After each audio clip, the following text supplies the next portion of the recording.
Kapankah seseorang disebut dewasa? Oh, tentu secara fisik, secara hukum, di mata masyarakat ada patokannya. Misalnya dia sudah berusia 17, 18, atau 21 tahun. Atau dia sudah boleh ikut ujian ambil driver license atau SIM. Atau dia sudah boleh ikut pemilihan umum. Atau dia sudah berstatus menikah.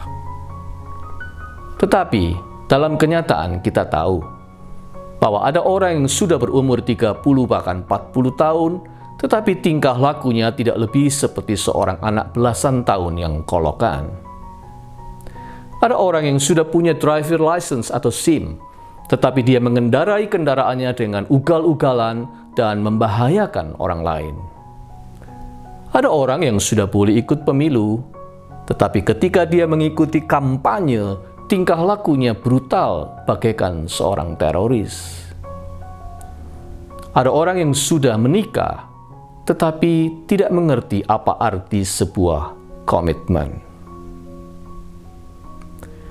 Saya pernah menyaksikan ada seorang yang pakai kaos oblong, ada tulisan besar di kaos itu, bunyinya, "Menjadi tua itu pasti, menjadi dewasa itu belum tentu."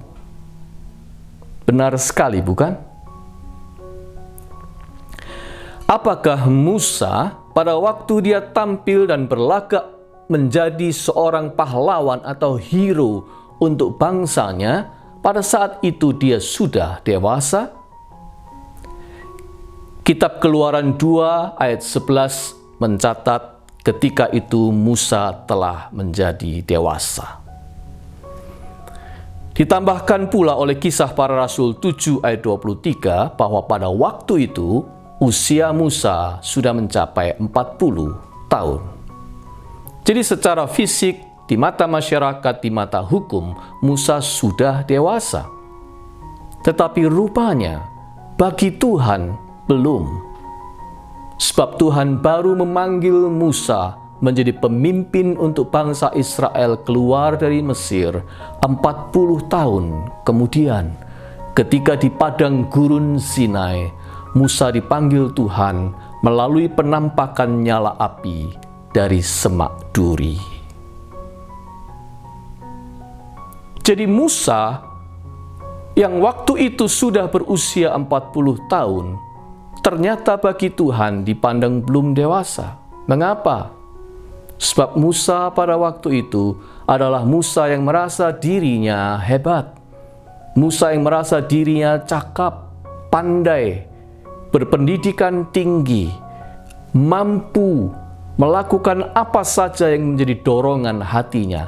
I can do it. Musa merasa dirinya berkarisma, merasa dirinya istimewa.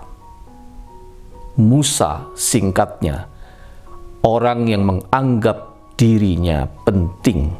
Semua orang harus memperhatikan dia dan kemampuannya, harus memperhitungkan dirinya. Tetapi kenyataan berbicara lain. Musa melakukan tindakannya sendiri dan harus menanggung akibatnya. Musa terpaksa melarikan diri ke padang gurun Midian. Musa yang seorang pangeran menjadi pelarian. Bangsa Israel menolaknya. Bangsa Mesir menganggapnya sebagai buronan kriminal.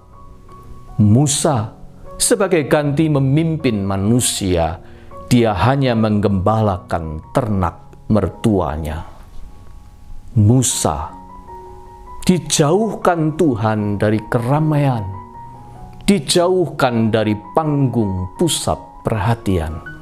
Musa dibentuk Tuhan dalam kesunyian. Mengapa? Sebab Tuhan menganggap penting yang namanya kedewasaan.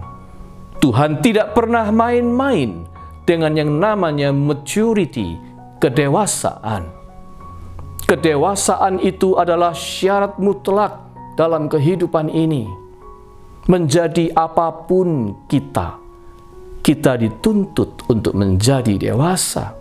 Seorang ibu rumah tangga, seorang karyawan, seorang pebisnis, seorang pelatih olahraga, seorang ayah, seorang konselor, bahkan seorang pendeta, seorang pemimpin dalam masyarakat, siapapun dia, dituntut untuk menjadi dewasa. Bahkan orang mencari pacar pun mencari orang yang dewasa, bukan? Kedewasaan adalah syarat mutlak. Bayangkan kehidupan ini jikalau diminus dengan kedewasaan. Jika tanpa kedewasaan, lalu lintas pasti kacau.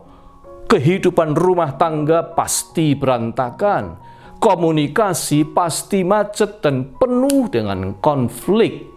Dan anak-anak pasti terlantar di dunia ini. Menjadi dewasa adalah sebuah kemutlakan. Oleh sebab itu, Tuhan mengambil waktu, take time, untuk menjadikan Musa seorang yang layak dipakainya. Tuhan membentuk Musa menjadi seorang yang dewasa. Dari seorang yang menganggap dirinya penting, menjadi seorang yang tidak mementingkan dirinya saja. Pastor Charles Swindoll menulis buku tentang Musa. Buku itu ia beri judul A Man of Selfless Dedication. Seorang dengan dedikasi pengabdian yang tidak mementingkan diri sendiri. Dan memang itulah Musa. Musa yang sudah dibentuk Tuhan. Musa yang sudah menjadi dewasa. Tuhan menghendaki kita untuk menjadi dewasa. Bukan hanya secara fisik di mata masyarakat, secara di mata hukum. Tuhan mau kita dewasa dalam jiwa dan kerohanian kita juga. Tuhan mau kita bertumbuh menjadi dewasa secara emosional dan secara spiritual. Seorang pengarang bernama M.G. Crown, dia berkata, "Maturity is when your world opens up and then you realize that you are not the center of it." Kedewasaan adalah ketika duniamu terbuka dan kau menyadari bahwa engkau bukanlah pusat dari dunia itu. Itulah proses menjadi dewasa. Seorang rekan pendeta dari Gereja Ortodoks Timur pernah membagikan pandangannya tentang simbol membuat salib seperti ini. Dia berkata ketika dia membuat salib seperti ini, itu pertanda bahwa huruf I, simbol dari aku, saya, itu dipatahkan dan digantikan dengan salib atau Tuhan atau Kristus. Itulah orang yang menjadi dewasa. Persis seperti proses yang terjadi pada Musa, tokoh kita hari ini. Musa yang tadinya seorang picik wawasannya, menjadi seorang yang berjiwa besar, berwawasan lebar. Musa dari orang yang taunya menghakimi orang lain, menjadi seorang yang percaya pada keadilan Tuhan, pengampun, dan dia bahkan memintakan pengampunan untuk orang lain. Musa yang seorang pemberang, pemarah, menjadi Musa yang penyabar dan lembut hati. Musa, seorang yang tadinya sangat percaya pada kemampuan dan keistimewaannya, menjadi seorang yang bersandar dan percaya pada kemampuan Tuhannya. Itulah artinya menjadi dewasa. Pusat dunia ini bukan saya lagi, tetapi Tuhan. Bukankah itu yang juga dikatakan oleh Rasul Paulus? Bukan lagi aku yang hidup, melainkan Kristus yang hidup di dalam aku. Tuhan menghendaki Anda dan saya menjadi dewasa, menjadi seorang yang tidak menganggap diri pusat dalam kehidupan ini, melainkan memusatkan diri pada Kristus atau Tuhan. Bersediakah kita?